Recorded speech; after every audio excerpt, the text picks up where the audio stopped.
Este mes no es solo el mes del orgullo gay, porque aún así lo ven muchas personas. Recordar que en 1969 una mujer negra seropositiva llamada Marshall P. Johnson luchó y resistió contra el Estado y sus violencias para que hoy este gran movimiento tuviera la fuerza y la dignidad que hoy conocemos. Y así, este mes no solo se puede reducir a esta única identidad, porque también incluye lo trans, lo marica, lo queer, lo negro, lo indígena, lo disca y otras muchas identidades que aún siguen resistiendo ante la violencia sistemática.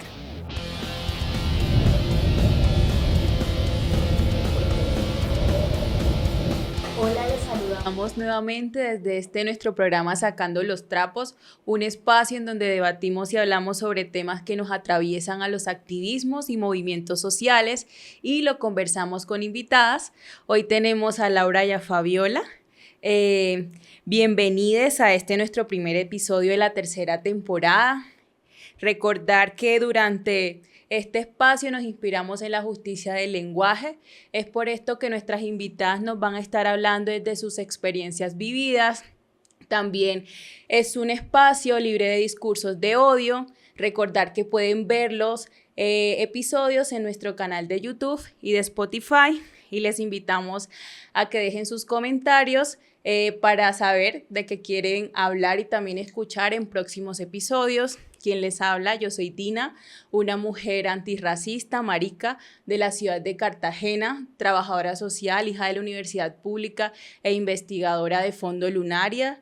Y bueno, hoy tenemos a nuestras dos invitadas. Queremos también escucharles, que se presenten, saber quiénes son y qué les moviliza. Bueno, no, muchas gracias por invitarnos a este espacio tan bello y cálido. Nosotras somos la Casa Puentes, yo me llamo María Fabiola, he sido pues co-creadora de la Casa Puentes y soy también educadora especial y he estudiado pues como el posgrado en antropología social, donde me he enfocado en temas de discapacidad y también actualmente en educación sexual integral. También desde allí pues he podido como construir pues una narrativa, también reconocerme allí como desde los estudios del orgullo loco o los estudios críticos de discapacidad como una persona loca o disca psicosocial y como una persona queer. Hola a todas, todes. Primero, muchas gracias a Lunaria, también de acuerdo con la gratitud por la calidez, por el encuentro, por la invitación maravillosa, por la coincidencia. Mi nombre es Laura Cristina, me dicen Lala, Cris, Lau, Laura Tomate. Soy psicoterapeuta, hace un poco más de 7 años, acompaño procesos con enfoques profundos y sociocríticos. Más recientemente he estado investigando e indagando más como los enfoques disca y queer. También soy maestra en antropología social y me nombro como psicóloga con delirio poético y también como sobreviviente en curso de la psiquiatría. Siempre digo que en curso porque pues el sistema está ahí pues como pendiente o no sé, como atento a recaídas, estamos como en un sistema en el que es más fácil psiquiatrizarte, medicalizarte que politizar las experiencias corporales y de ahí también va nuestra lucha en la Casa Puentes, que es una escuela para cuerpas incómodas. Decimos que, bueno, que nos moviliza, que el primer móvil en sí es como la vida, que la vida es el movimiento y que la motivación, así como un proceso psicosocial, así como el lenguaje, la percepción, la atención, la escucha, son procesos psicosociales que se despliegan como en contextos motivacionales y también discapacitantes. Yo también me nombro desde la experiencia disca, loca, bipolar, lesboqueer, no binaria. Entonces, creo que han sido trayectorias entre, como en esa tensión de lo motivacional y lo discapacitante. Por ahora, hasta ahí. No sé. Sí, también conversábamos un poco, ¿cierto? También como esos movimientos en común para llegar y proponer esto, ¿cierto? Que es la Casa Puentes, también una casa disca queer, pues como que también han sido o están allí nuestras posturas, ¿cierto? Sociales, políticas, también desde cuerpos feminizadas, y que pues también fue mucho como cuestionar nuestras formaciones, ¿cierto? Como que a veces fue, bueno, Lau como psicóloga o yo educadora especial, fue como mucho una interrupción allí, ¿cierto? Con ese saber, porque no nos sentíamos allí con lo que nos brindó la academia, ¿cierto? Como que habían muchas preguntas, entonces desde allí fue, o como que coincidíamos en que se desplegó esa búsqueda profunda, intensa, desbordada, desesperada, dice Lau, ¿cierto? Como que nos llevó a buscar otras voces, otras personas, ¿cierto? En otros lugares, y bueno, también ha estado mucho ahí conocer personas de otras, sí, de otras ciudades, sobre todo pues como de México, Argentina, que el movimiento DISCA está pues como más enraizado. Entonces también una pregunta era por qué aquí no pasa nada, ¿cierto? ¿Por qué en Colombia, por qué en Medellín, en sus alrededores no están ni siquiera estas palabras, ¿cierto? Como que apenas, bueno, se nombra el capacitismo, pero ¿dónde están también estos cuerpos, estas cuerpas? Entonces, bueno, es de ahí un poco eso que nos mueve. Sí, una última cosita también que tiene que ver sobre esto de los contextos discapacitantes y todas las violencias que atraviesan nuestros cuerpos feminizados, del sur global, los sudacas, también nos gusta como reivindicar los sudaca, y que hay algo como un asunto de cómo cuidamos o cómo intentamos cuidar la curiosidad y las curiosidades, porque sentimos, percibimos, leemos y nos damos cuenta de que la curiosidad, así como el deseo, el misterio, son como blancos de captura y de gestión política, de administración, cómo se administra el misterio, el deseo y la curiosidad. Entonces también como que no solo esas violencias que se sienten tan horribles en el cuerpo, por ejemplo, en las formaciones académicas y el cuerdismo, que luego iremos entrando también un poco como en ese espectro del capacitismo, porque el capacitismo se puede dar desde muchos lugares, o sea, es como les digo, como un espectro, y el espectro también es algo que nos interesa mucho, trabajar las palabras y las experiencias en espectro. Entonces por ahí también como que nos moviliza esa curiosidad que intentamos cuidar, esas interdependencias y esos apoyos para poder sostenerlo, porque en soledad pues sabemos que no. Sí. Bueno, compañeras, muchas gracias por su presentación. Antes también como de empezar de lleno ya en este tema y preguntas, poder describirnos para las personas que nos están escuchando. Bueno, como les mencioné, yo soy Dina, una mujer de piel negra, de cabello afro, no con tanto volumen. ¿Qué más? Tengo los ojos negros y en este momento estoy vestida con un traje negro largo de muchos colores, fucsia, azul, amarillo. Entonces, eso. Con jaguares. Jaguares. Sí. Jaguares, no tigres. Un poco como describirnos también cómo estamos. Bueno, yo soy también como de piel mestiza, de cabello pues crespo, medio ondulado. Estoy rapada en mi parte derecha, y tengo un busito como con dragones, y sobre el busito tengo una camiseta de la Casa Puentes. Bueno, yo tengo piel mestiza y roja. Tengo el cabello ondulado, uso lentes, tengo una camisa negra que dice la heterosexualidad no te cuida, tengo un pantalón claro, unas botas obreras cafés oscuras. Bueno, gracias. Y ya para adentrarnos un poco a la conversa, recordar que este tercer episodio de la primera temporada también lo hacemos en el marco del 28 de junio, el Día del Orgullo LGBTIQ+, pero hoy aquí nos interesa conversar ese orgullo desde un enfoque interseccional. Y bueno, también nos interesa en este espacio poder cuestionar ese Día del Orgullo, que no se sitúa desde lo interseccional y que no incluye las identidades trans, maricas, queer, negras, indígenas, discas y otras muchas identidades que siempre hemos estado en ese margen resistiendo hacia y con las violencias sistemáticas que se nos presentan. Bueno, también este espacio queremos cuestionar las injusticias, también queremos cuestionar los espacios no seguros para las personas con discapacidad y también poder como anteponernos ante estas violencias sistémicas que vivimos, los cuerpos oprimidos históricamente, y también sacar a colación que este no es un mes para la complacencia de otros y sobre todo no es un mes para que las grandes marcas mercantilicen nuestros cuerpos.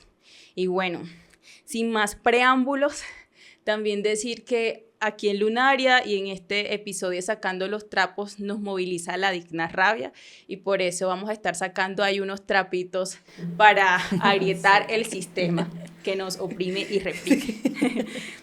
Y bueno, gracias por estar, por aceptar esta invitación y para empezar ya como adentrarnos en estas preguntas, a mí me gustaría hablar un poco sobre el placer, la cama y el deseo, sobre todo porque desde las visiones también capacitistas, estas siempre se han visto, y bueno, la cama se ha visto como un lugar de descanso o incluso de soledad, pero también sabemos que es un lugar donde se da el placer y sobre todo se materializa el deseo.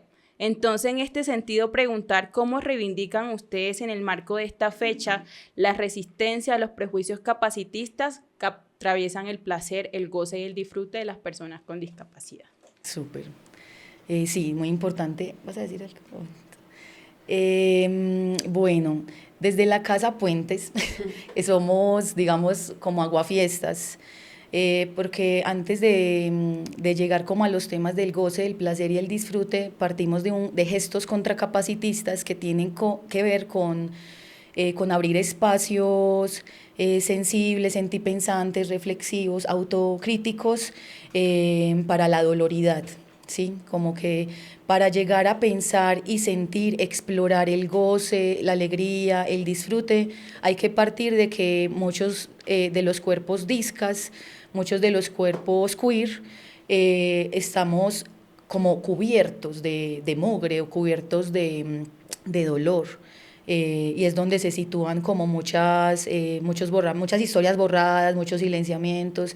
Entonces percibimos y sentimos, leemos y actuamos en función de esa necesidad que sentimos, porque a veces los discursos de la discapacidad parten como de esa promesa, como de, ay, tú puedes cambiar tu vida, tú puedes llegar a ser una persona normal, o sea, todas las violencias capacitistas, afectivas, desde estas promesas de la felicidad, como que querer es poder, cualquier persona lo puede disfrutar de la manera. Entonces hay formatos como generalizados, capacitistas del placer, el deseo, el goce y el disfrute. Empezando, por ejemplo, por una de las dimensiones del capacitismo, que es el coitocentrismo, por ejemplo, que el placer está muy automatizado, muy ligado al binario y al placer coital, ¿cierto? Entonces un poco sacar el placer y el goce disca de esos lugares implica como ampliarlo, extenderlo, incluso hacerlo lúdico en otros sentidos, pero creemos que eso tiene que ver con la perspectiva crítica también y con el aguafiestismo, que es como, bueno, vamos a llegar, pero no con esa, ay, el placer, sí. Claro, somos cuerpos que tenemos derecho a usar nuestros placeres, a explorar, pero hay unos asuntos históricos importantes, muy sensibles, muy delicados, que tienen que ver con la doloridad, y la doloridad no es solamente un dolor físico. La doloridad tiene que ver con dolores emocionales, morales, históricos y físicos que legamos con esas interseccionalidades, con el racismo, con el machismo, con el capacitismo. Y ahorita decíamos que el capacitismo es como de los ismos menos nombrados en los activismos. Y sentimos que la capacidad es como un vector como sustancial del género humano, pero esto con muchas comillas, ¿sí? Porque nos tendríamos que abrir como a los temas del género, de qué es esto humano, porque lo humano también tiene como una construcción colonial. ¿Quién se considera uno humano? ¿Quién llega a ser humano? ¿Quién se humaniza? Y que tiene que ver como con este legado colonial y de supremacismo antropocéntrico, por ejemplo, que lo humano es superior a lo animal, que lo animal es superior a lo vegetal. Entonces, como un orden que nosotros llamamos también heterosexualidad como régimen político. Cuando hablamos de la heterosexualidad como régimen político, involucra una trama de poderes económicos como el capitalismo y de la intersección, que es el capacitismo. Sí, yo quisiera ahí como volver a esto de la doloridad y el coitocentrismo, ¿cierto? ¿Por qué pensar como a la par la doloridad y el placer, ¿cierto? Porque para muchos cuerpos discas como que siempre están a la par, ¿cierto? Y por eso se habla del goce disca, ¿cierto? En el goce disca están también ambas no sé, sensibilidades, emociones. Entonces, pensar la doloridad nos permite situar el cuerpo, ¿cierto? ¿Qué cuerpo tenemos? Y también que ahorita Lau decía, ¿qué puede un cuerpo, ¿cierto? ¿Qué puede una cuerpa? Entonces, partiendo de allí, abriríamos las posibilidades, el lugar de enunciación, también el panorama, ¿cierto? Y también esto del coitocentrismo, ¿cierto? Pues que yo diría que nos involucra también a todos les cuerpes, es también pensar y descoitocentrar el placer, el deseo, ¿cierto? Porque, bueno, ahí también cuando conversábamos estas preguntas recordábamos pues que en la Casa Puentes hacemos unos talleres que se llaman talleres incómodos y tuvimos el año pasado, creo, un ciclo de talleres que era sobre justicias eróticas justamente y entonces en ese taller nos acompañó un compañero mexicano, él se llama Edgar Lacols, también escribe, es artista y él tiene una discapacidad física, bueno, en fin, y él nos hablaba pues de algo que nos parecía pues como muy potente y curioso y era el placer de su dedo, porque él pues va perdiendo la sensibilidad en su cuerpo, entonces cómo pensar el placer a partir pues de una parte del cuerpo que muchas veces se desdibuja, ¿cierto? Y como que, y bueno, también otras, yo creo, feministas y demás nos han hablado también de cómo el erotismo comienza también en nuestra piel, ¿cierto? Un montón de cosas, pero que siempre hay también otros imaginarios, pues que no nos permiten ver estos otros lugares del deseo y del placer y que pueden estar en la cama, ¿cierto? Pero pensaría también qué otros espacios, lugares podemos habitar con deseo y con placer, ¿cierto? Que es un poco también lo que proponemos, abrir otros espacios más allá de la rehabilitación, más allá de la fundación que te da los medicamentos, o en fin, sino qué lugares tenemos para habitar desde el placer, desde el ocio, pues desde el disfrute también. Claro. Sí, todo esto implica como unos giros profundos, unos giros filosóficos, epistemológicos, incluso metodológicos. Por eso nosotras defendemos la apuesta de hacer una escuela, como una escuela por fuera de la escuela para poder escucharnos y cuidar preguntas, porque en la academia no se cuidan las preguntas. De hecho, el decir carrera ya en sí lleva una violencia capacitista para todos, todas. O sea, ¿por qué le llaman carrera? Yo caí en cuenta tarde también. Es como, bueno, ¿qué carrera? Porque uno está en la automatización y te preguntan qué carrera vas a hacer, pero uno no se detiene a pensar y a sentir por qué y en qué carrera me están metiendo y con quién voy a competir y por qué tengo que competir, si sabemos que, y en términos ancestrales e históricos, ha sido la cooperación la que ha permitido que sostengamos la vida y los procesos de enfermedad, de fragilidad, de muerte, de cuidados, en sí, en general, como el tema del sostenimiento. Pero estamos en un sistema mundo que nos pone a competir en carreras. Entonces, ¿cómo volver a esas otras historias que han sido silenciadas, borradas por todo como este atropello capitalista, colonial, para poder cuidar esas preguntas que nos llevan a lo fundamental, que es la cooperación, el cuidado? Y hay un asunto también, pues, como fundamental que tiene que ver con la cama, ¿sí? Con el hecho, que incluso clínica significa algo así como quien padece en cama, quien sufre en cama. Val Flores es una escritora también que nos encanta, la queremos mucho, lesbiana, chonga, argentina, y ella habla de la cama como un espacio de producción teórica, no solo para los placeres, sino también para los dolores, porque recordemos también que, y haciendo memoria de las 3 lesbianas que asesinan en Cava, en Argentina, pues las asesinan quemándolas en la cama. Y otro asunto importante de la cama es que es el lugar para doler también. Entonces, Johanna Hedva, que hace una teoría de la mujer enferma, que es muy interesante también, cuenta inicialmente cómo ella está en cama postrada con sus dolores, padeciendo sus discapacidades y enfermedades, y va pasando una marcha de migrantes negros, así gritando por los derechos negros, contra los derechos de los migrantes, y pasa por la ventana de Johanna Hedva, y ella alza el puño en la cama postrada. Entonces, como desde la cama, no solo un lugar del placer, sino un lugar para doler, cuidar y producir teoría encarnada, porque también por eso decimos que cómo hablar de nosotras con nosotras desde nosotras, ¿sí? Que lo que ha hecho la academia es hablar de nosotras sin nosotras.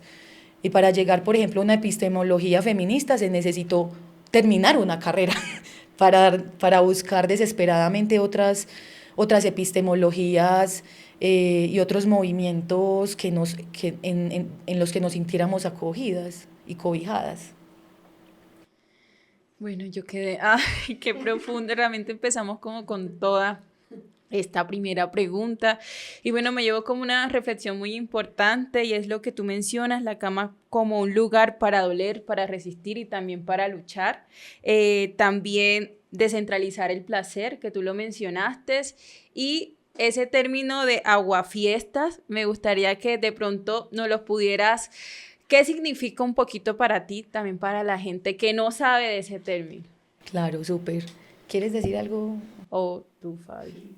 Pues no, nosotras solemos decir como que ser endisca es en sí mismo ser aguafiestas, porque es un cuerpo, es una performatividad, es un cuerpo que interrumpe, ¿cierto? Que interrumpe una norma, que interrumpe un cuerpo normativo, bípedo, con sus 5 sentidos, ¿cierto?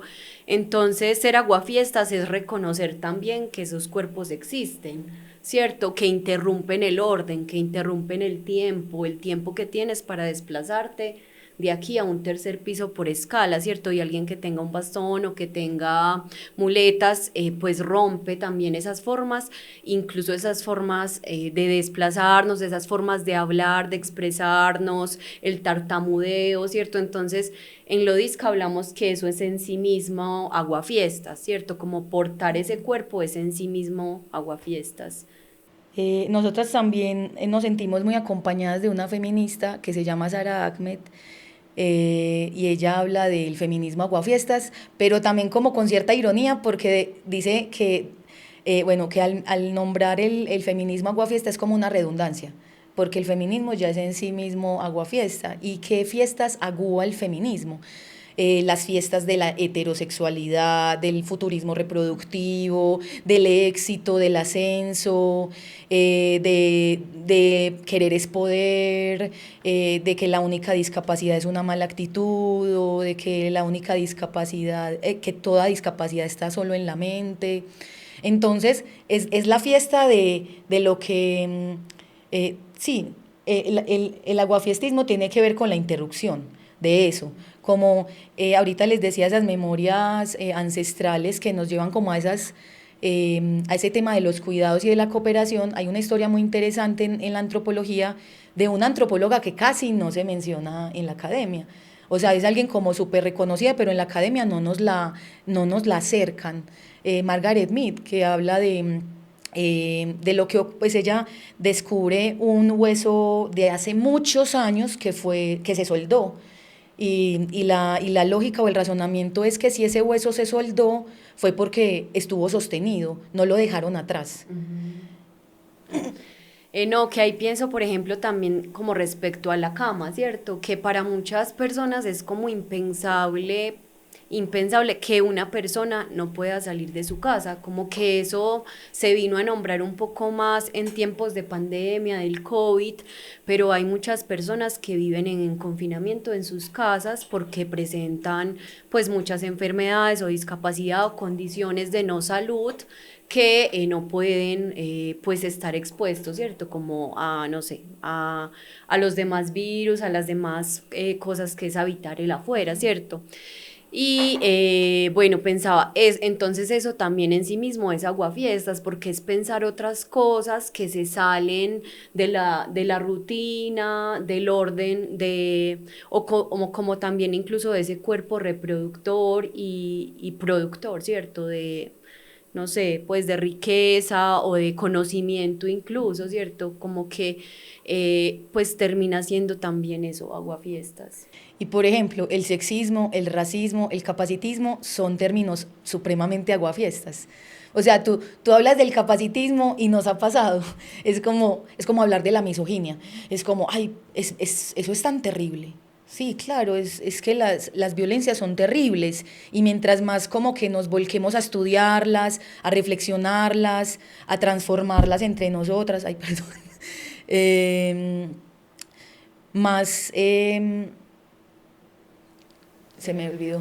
Pues como que si no, que,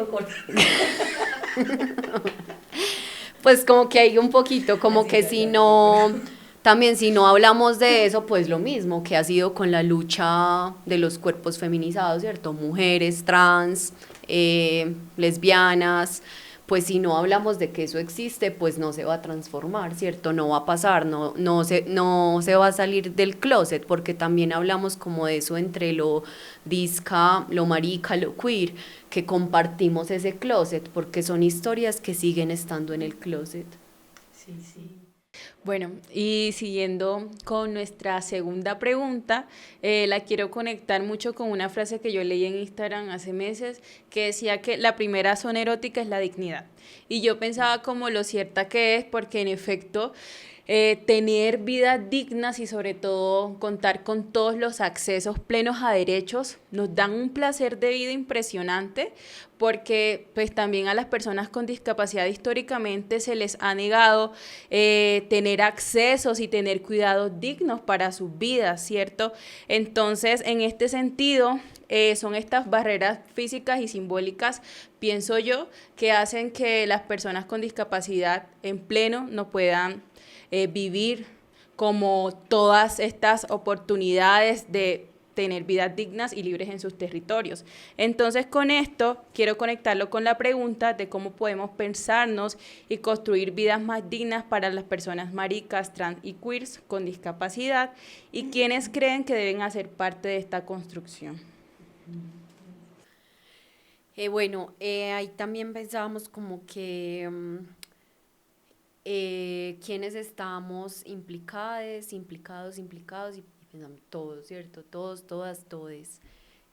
Porque pensábamos como que creo que va de la mano justo con el aguafiestismo y es que eh, pues es pensar también desde otro lugar estas vivencias, ¿cierto? Y que tan solo imaginártelo pues está abriendo una posibilidad, ¿cierto? Y que los cuerpos discas pues siguen siendo pensados como pues como no dignos del placer o como si no estuviese esa dimensión en sus cuerpos o el erotismo, cuando el erotismo pues creo que es Val Flores también como que lo dice, que es justo estar expuestos al mundo, o sea, todo el tiempo el erotismo nos permea. Entonces, lo que pensamos allí es que es seguir expandiendo esas narrativas, esos símbolos, esas imágenes, y ahí pienso como que también por eso en la Casa Puente es como que ponemos stickers, ponemos libretas, ponemos pósters, ponemos no sé, sellitos, ¿cierto? Porque vamos a una feria, a un festival y no hay imágenes discas, ¿cierto? Entonces, por eso es algo que nos implica a todos, todas y todos, desde en los lugares que habitamos. A veces pensamos que lo disca, por ejemplo, a mí me pasaba mucho que como que se pensaba que solo la discapacidad se habla en la licenciatura de educación especial, pero pues si lo pusiéramos en otros lugares, quizá habían o hay incluso, ¿cierto? Ahora que lo he vivido y que como que estoy más en lo cultural, en lo social, pues hay también otros efectos y que todos estamos allí, ¿cierto? Sí, estoy de acuerdo en que es una tarea de todos y de todas, ¿cierto? Que implican procesos íntimos políticos profundos, que a veces el activismo, bueno, una de las cosas que tratamos de, unas conversaciones que intentamos sostener en la Casa Puentes es sobre el capacitismo en el activismo. Y es como esta imagen, como casi que arquetípica del megáfono, puño en alto, cuando en el activismo sufrimos un montón también, al interior de los grupos o cuando reconocemos e identificamos las mismas violencias al interior de las colectivas. Entonces también pensamos que cómo seguir abriendo espacios, además de torcerlos, que pensamos mucho en eso, de torcer, como lo queer, que sabemos que inicialmente pues eso fue un insulto que viene como de las historias más del norte, sabemos que acá entre los 70 80 también habían y todavía hay otros insultos, ¿cierto? No sé si aquí se nos ocurran algunos, a mí me decían pues como arepera, como si arepera fuera algo malo, como negativo, pues la arepa nos encanta, no lo podemos negar. O machorra, o también como estos estereotipos de por qué te gusta el deporte, entonces fijo eres lesbiana. Entonces también como cuáles son los insultos que han hecho parte como de esas trayectorias históricas de lucha situadas, porque sabemos que lo queer pues es el insulto de boya, torta o raro en el lenguaje anglo. Entonces pensar como cuáles son los insultos de los cuales nos podemos seguir reapropiando.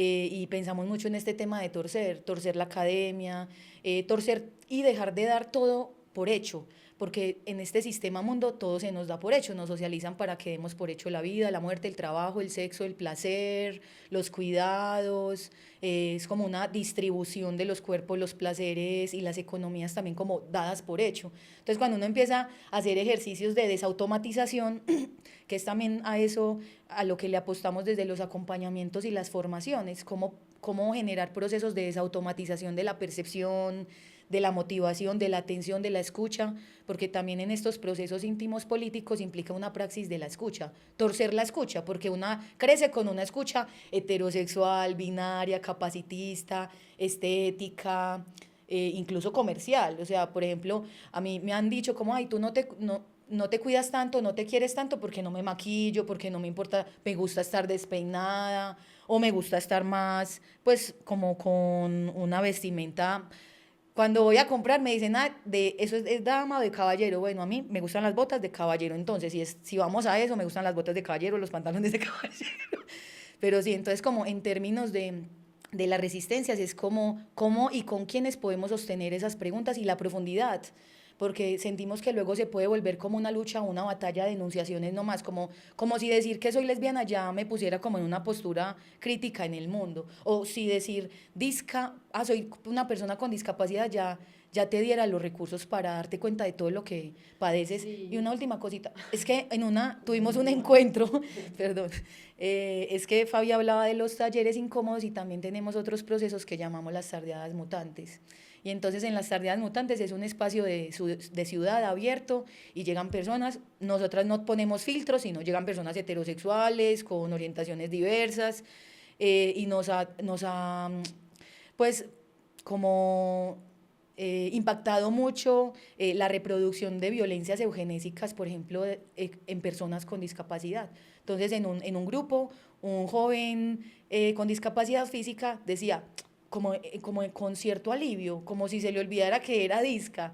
En el 2050 ya no va a haber discapacidad por los avances de la ciencia, por el avance de la biogenética, y nosotras quedamos como, ay, es en serio, así es que es verdad, porque la enunciación identitaria no te tuerce toda la estructura que tienes en lo íntimo. Sí, ahí algo que quería decir es que, bueno, pues como que no hay un manual, ¿cierto? Para decir tenemos que hacer primero esto, segundo, no, sino que, pues eso, sacar, yo diría, esas historias del closet y también como pensábamos como en los recursos, ¿cierto? Porque muchas personas, niños, niñas, pues que está también como lo de la hipersexualidad, y justo también pues como en el trabajo que realizo en un colegio en Medellín, una profe me decía, pues acá hay un niño con autismo, ¿cierto? Que viene a masturbarse en el salón y nadie le dice nada. Y que ella había tenido otra experiencia en que también las personas con autismo pues tenían acceso a una educación, ¿cierto? Sexual, a que hablaran de lo que sentían, y son unas palabras que restringimos a esos cuerpos. Entonces pues lo que hay que hacer es poner la conversación, ¿cierto? También comprender estos cuerpos como una, pues pensábamos, es que es también en sí mismo pensar una diversidad, ¿cierto? Sexual, pues porque son otras formas, porque se muestra y se presenta el placer y el deseo de otras formas, y también ahí cómo seguir cuestionando la heterosexualidad como régimen político y social, porque también es un sistema que nos ha dicho qué lugar ocupamos en el mundo, ¿cierto? Y que es algo que pues todos deberíamos también seguir, pues o ponerlo allí, ¿cierto? Como que son temas que sigue siendo muy difíciles ponerlos como en común, ¿cierto? Sino que sigue estando como ese miedo, o como si fuesen palabras, o son palabras ruidosas, pero que deberíamos ponerlas ahí como a tejerse, en juego de lo que es la cotidianidad, porque todo el tiempo las estamos encarnando. Y no es solo hablar de una elección, pues o como de unos órganos sexuales, sino que es cómo nos comportamos, ¿cierto? Como cuerpos feminizadas, cómo nos comportamos como cuerpos masculinizados, cuerpos, o que seguimos estando en ese binario, así nos nombremos lesbianas, queer, no binarias, porque no lo ponemos en palabras, sino que sigue siendo algo muy estético, y entonces ahí está, pues lo disca, o también incluso la discapacidad psicosocial también es muy borrada de lo LGTB, y nos hemos dado cuenta pues como en el trabajo que hemos hecho en Medellín, que pues muchas de la población LGTBI seguimos siendo diagnosticadas, psiquiatrizadas, y como no lo hablamos, es como que, no, pues es porque me siento así, y bueno, vamos a preguntarles allí a estas personas pues que están en un orden social, en una heterosexualidad, por qué no son diagnosticadas? ¿Por qué no lo conversamos? Que hicimos un ejercicio como una toma política cultural que llamamos el lesbiandad antimanicomial. Hicimos un mural de gemidos y quejidos. Entonces empezaron a aparecer las historias psiquiatrizadas, los cuerpos psiquiatrizados. Y entonces empezaban a preguntar, ay, pero a mí no me psiquiatrizaron por ser lesbiana. Y yo, vuelve a las historias, como las personas trans. Para una persona trans acceder a unos servicios o acciones quirúrgicas, tratamientos hormonales, tiene que tener el diagnóstico psiquiátrico de disforia de género. Y si no lo tienes, pues no accedes a estas transiciones y a lo que necesitas para transitar. Sí, ahí solo como para ir cerrando diría, como que a veces pensamos que son luchas muy lejanas y que todo el tiempo se cruzan, ¿cierto? Ahí está el feminismo, lo queer, lo trans, lo LGTBI y lo disca, y a veces eso, como que es también un juego del sistema que nos hace todo el tiempo separar y decir, esto es la casa, esto es el estudio, esto es el trabajo, esto es el feminismo, esto es las luchas, no sé, de personas con discapacidad, esto es el racismo, pero todo el tiempo estamos también ahí entrecruzadas. Sí. Sí, así como conectándolo con lo que tú dices, como a veces no llevamos en nuestras vidas una sola lucha, sino varias banderas de lucha. Entonces yo creo que en ese sentido también echarle la culpa al binarismo, ¿no? y a esta heterosexualidad también hegemónica, patriarcal, que nos busca siempre como encasillar, y a la sociedad en general. Y también lo relaciono con lo que ustedes decían ahorita, y es como lo estético, muchas veces también cómo nos encasilla, ¿no? Porque si tú no te ves así, no eres eso. Si tú no te ves disca, como entonces no lo eres, ¿no? Entonces también lo peligroso que es como siempre estar encasillándonos, o una frase muy famosa que dice, ¿cómo dice? Eh, esta frase que dice como, demuestra lo que eres, como que se te note lo lesbiana, que se te note o sea, no, no siempre, porque entonces si tienes una expresión de género femenina, entonces ahí no se te nota. O entonces si no estás en silla de rueda, entonces no eres una persona con discapacidad. También invisibilizamos como con estas frases muchas de estas luchas que las personas atraviesan. Y bueno, yo creo que ahí saqué como un trapito al binarismo en general, y pasamos como a esta sesión política también, y dándole como nombre a este episodio y también a este espacio de sacar los trapos. ¿Ustedes qué trapitos quieren sacar? Pues no, además de la presentación, además de la presentación, pues no sé, aprovechar el espacio para hacer un llamado también a todas las personas que nos escuchan, para que salgan del closet, para que busquen con paciencia o desesperación vital los espacios para conversar, para sostener, para construir incluso lo que necesitamos, porque a veces no decimos lo que necesitamos porque no sabemos cómo llegar a eso, o no ha tenido lugar esa pregunta de realmente qué necesitamos, a quién le podemos decir, no sé, es como en pelicularse para, sí, como para llegar a esas búsquedas o a esos encuentros también, como a esos encuentros que ha sido como uno de los móviles de nosotras. Hay gente que dice, ay, la esperanza, ha sido un poco más la desesperación, y eso tiene también como unos pues fundamentos epistemológicos, filosóficos, son posturas éticas de vida. No es porque yo elija la desesperación como un modo de vida, es porque estoy desesperanzada, ¿no? La esperanza y la desesperanza es distinto a la desesperación.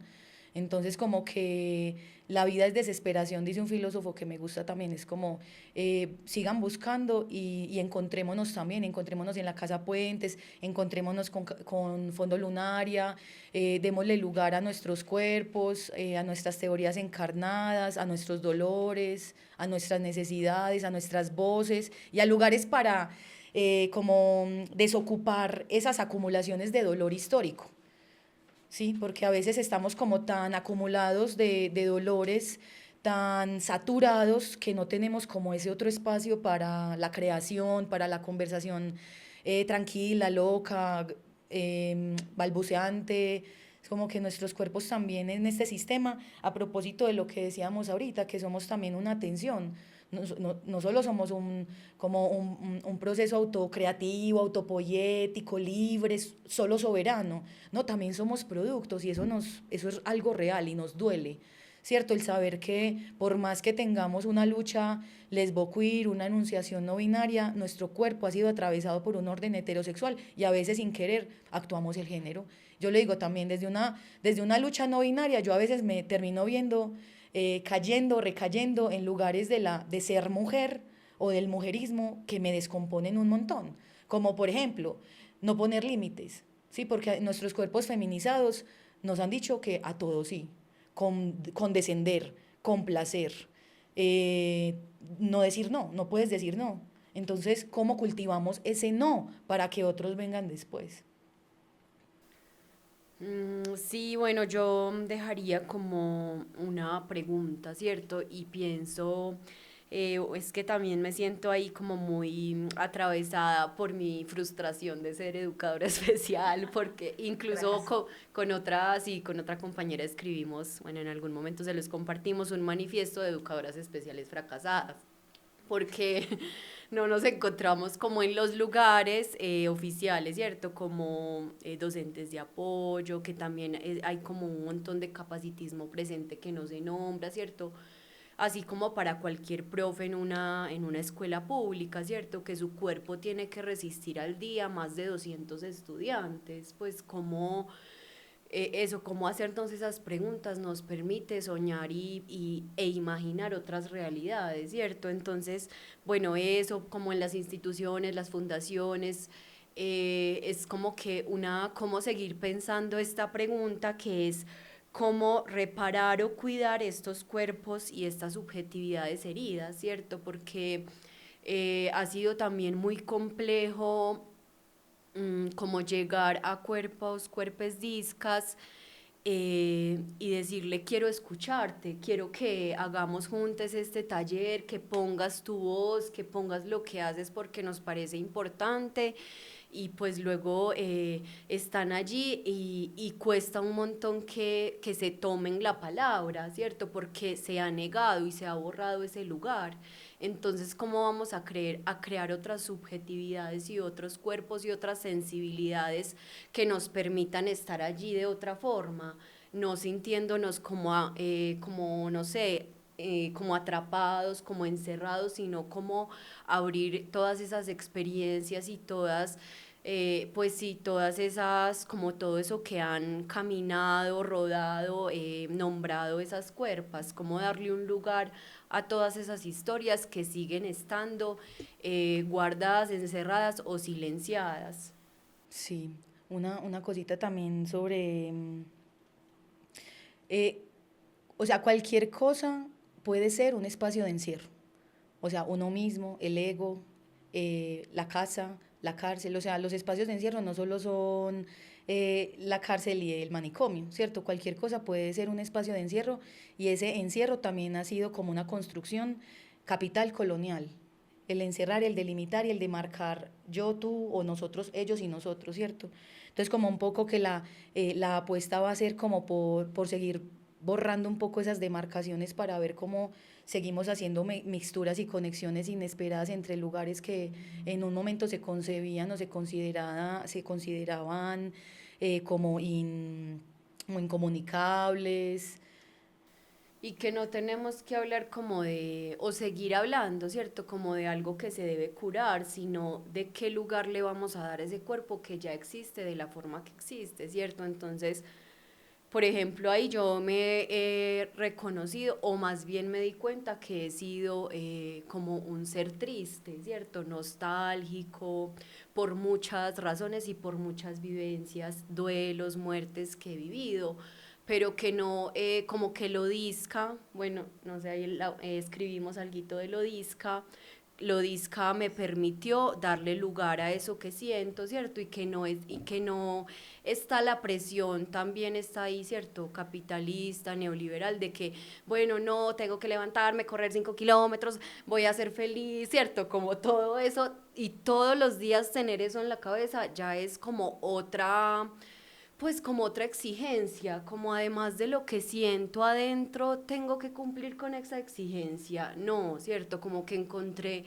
lo disca, el orgullo loco y me dijo, no, ¿cierto? Hay personas que vivimos con esas sensibilidades y no lo tienes que borrar y no tienes que, y para algunas personas la medicalización será una opción, ¿cierto? Pero no es algo que tenemos que borrar.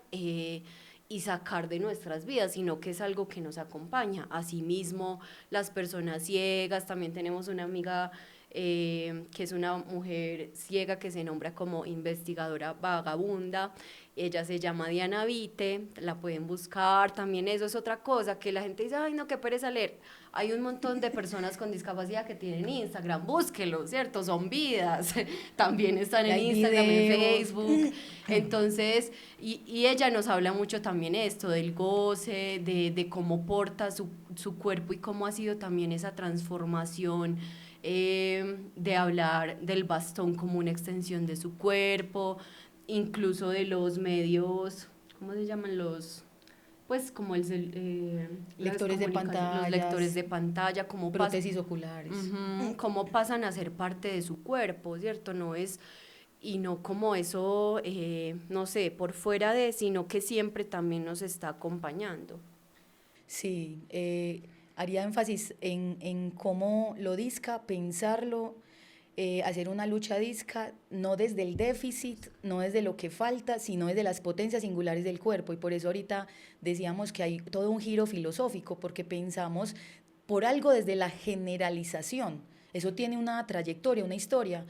Parte de la investigación vagabunda que hemos hecho por fuera de la academia es, por ejemplo, estas genealogías antimanicomiales, de cómo llegaron a institucionalizarse ciertas verdades, por qué seguimos viviendo en organizaciones sociales platónico-aristotélicas profundamente misóginas y un poco más atrás, pero digamos que no, partimos de las enunciaciones de un Platón y un Aristóteles, porque son enunciaciones que parecieran lejanas, pero laten en el presente histórico.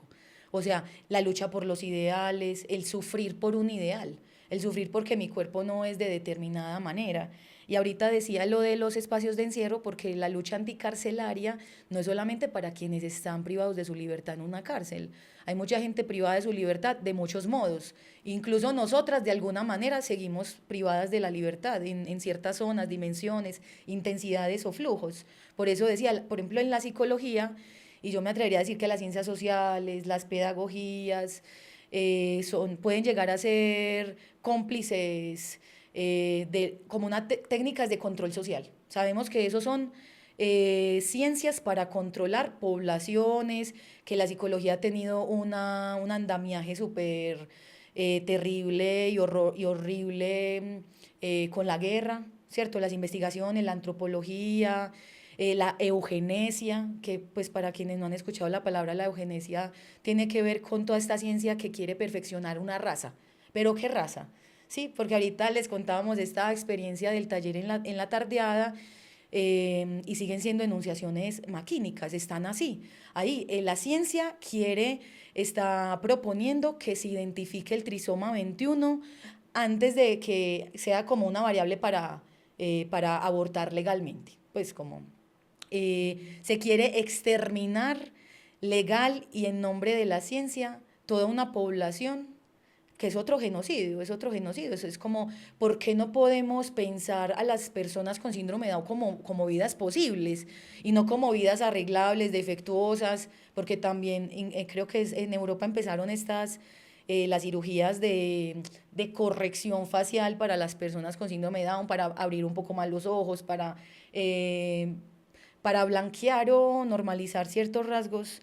Entonces sí, es como, y aprovechar también que estamos como en este tiempo tan álgido de votaciones, que hemos estado pensando también en qué sería un voto contracapacitista, cómo pensar un voto disca, unas políticas discas, cómo llegar porque sabemos que pues o gran parte del abstencionismo tiene que ver con las brechas, con las inferiorizaciones, con los encierros históricos y presentes, porque es algo del presente. Y una última cosa que también ha sido una lucha de la Casa Puentes por otras economías, porque digamos que a mí, en mi experiencia de búsqueda laboral, que fue nefasta y bastante triste, pues digamos que mi diagnóstico, mi locura no me hace contratable. Entonces ha sido como una reapropiación de esa injuria, como que yo soy orgullosamente incontratable, porque hay que pensar entonces quién me contrata, desde dónde y qué tendría que ser para caber, porque hay una brecha laboral importantísima. Por ejemplo, en la discapacidad psicosocial, yo he estado realizando trabajos con habitantes de calle y la mayoría de habitantes de calle convive con discapacidades múltiples, pero la discapacidad psicosocial es casi que un factor común.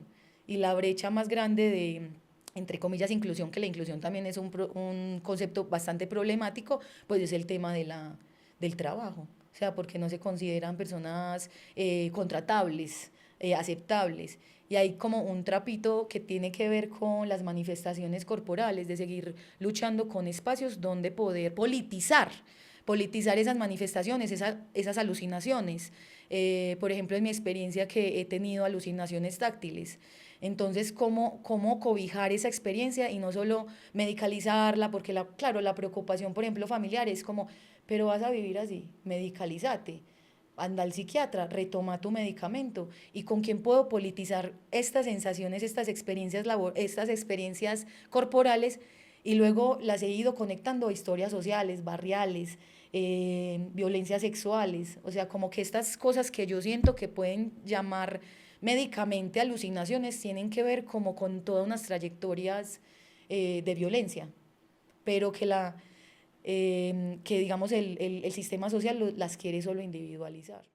Bueno, acá ya les queríamos compartir que desde la Casa Puentes tenemos como un glosario incómodo, y pues hemos construido las palabras disca y la palabra queer. Entonces les quería compartir, bueno, esta de lo disca es como, bueno, es un flyer, ¿cierto? Un post en el que de fondo está Judith Scott, que era una mujer con síndrome de Down, sorda, una mujer artista que pues como que se entregó también sus, como decías ahorita, las manifestaciones corporales también al arte. Y entonces acá se ve Judy Scott pues como casi todo su cuerpo abrazando una de sus obras que era, pues acá lo veo como, como un enredo, como un bulto ahí muy enredado de muchos nudos, ¿cierto? Muchos nudos, muchas, no sé qué usaría, pues como si tela o bueno, o como... Qué hilos ahí. Sí, hilos ahí muy cruzados. Y sobre esta imagen que está blanco y negro, pues pusimos como el texto de Lodisca que dice: Lodisca, perdón, Lodisca me devolvió el cuerpo en su tierra más real. Con Lodisca acaricié mis depresiones y se abrieron ecosistemas habitables. Lodisca se hizo gramáticas salvajes frente a la dominación, lentitudes que sostienen, fracasos que acompañan, potencias singulares de los cuerpos. Y lo queer. Y lo queer, bueno, ese sí está pues como en un fondo clarito. En la parte superior derecha está pues como la palabra glosario incómodo y tiene una, ¿cómo se llama? Como un fosforito encendido. Y tienen una imagen al lado izquierdo que es un monstrico de colores rosados y azul claro, tiene 3 ojos y bueno, una boca, con su boca abierta sacando la lengüita y 2 dientes. Y debajito dice: eco sudaca de lo queer y el grito de lo queer, una torcedura a la lógica del sinsentido colonial, evocando la necesidad de una no palabra aún que cobije nuestros desvíos. Cuestiona de dónde vienen los deseos y cómo se gestionan junto al misterio, la curiosidad y la creación. Crítica corporal urgente, inquietantemente rara. Lo queer. Bueno, gracias Fabi, gracias Laura, y gracias a las personas que nos escuchan y se han quedado hasta el final.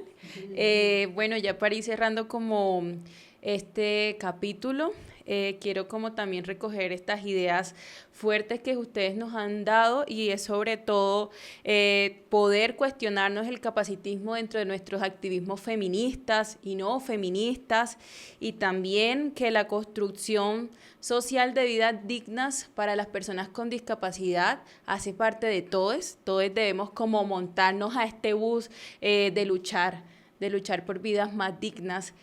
Y bueno, en este sentido, también poder recordar que debemos siempre agrietar el sistema y lo que tú decías, poder torcer el sistema, ¿cierto? Y poder excluir lo monstruoso y lo raro dentro de este sistema.